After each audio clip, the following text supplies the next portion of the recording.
Bonjour à tous et bienvenue sur les tutoriels de Residéclic.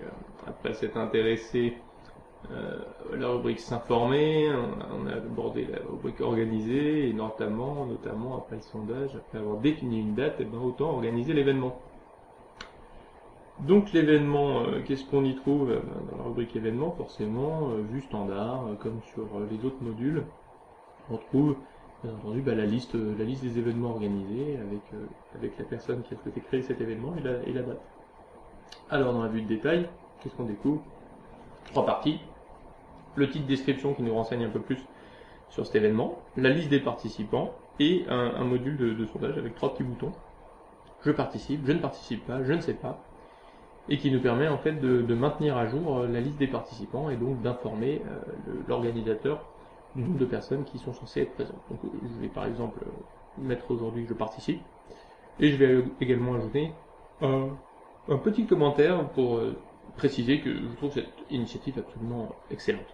Un repas de Noël, c'est quelque chose de formidable, et donc bien entendu, on voit maintenant apparaître dans la liste des participants, une fois que la page s'est rafraîchie. Je peux bien entendu supprimer mon commentaire, car j'en suis l'auteur. J'espère que ce principe est maintenant acquis pour tous ceux qui suivent les tutoriels depuis le début. Alors, comme pour le sondage, en fait, n'importe quel utilisateur sur la plateforme peut créer un événement, en ajoutant bien entendu un titre, une description. Là, vous vous rendez compte donc que tous les champs sont obligatoires avec les petits astérisques. Une date à ajouter avec un format spécifique, c'est-à-dire les deux chiffres pour le jour, 2 chiffres pour le mois et 4 chiffres pour l'année. Une heure et un lieu où là la forme par contre n'est pas contrainte. Et ensuite un type d'invitation, et ça c'est très intéressant. En effet, on peut inviter une liste de personnes précises. Donc vous voyez le moteur d'autocomplétion. J'ai tenté conseil syndical, ça a intégré tous les membres du conseil syndical. J'ai précisé 1 ou 2 utilisateurs, ça m'a permis de les ajouter. Donc vous voyez les groupes conseil syndical, copropriétaires, résidents, ou bien directement les utilisateurs un par un. Vous voyez aussi qu'avec cette petite croix rouge, ça vous permet de gérer la liste des invités très simplement. Je vais donc ajouter cet événement, qui est un petit peu creux, évidemment, puisqu'aujourd'hui, très petite description. Je vais indiquer que je participe, et puis vous voyez bien entendu que j'ai ma petite croix, mon petit crayon, puisque je suis le propriétaire de l'événement, enfin l'organisateur de l'événement, et que j'ai créé cet événement, j'ai donc les droits d'auteur sur cet item.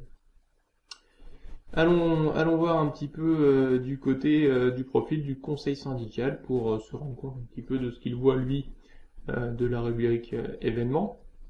Alors comme d'habitude, vous le savez maintenant, le conseil syndical est modérateur, donc bien entendu, il y a des chances d'avoir beaucoup de petits crayons et de petites croix à côté des différents événements. Gagné, et voilà.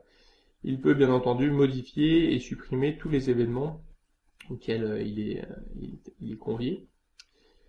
Et par contre, si cette fois-ci on va sur le profil d'une copropriétaire, par exemple Charlotte qui, elle, n'était pas invitée à l'événement test que je viens de créer avec le profil de locataire, on va se rendre compte que finalement je ne le vois pas apparaître dans la liste.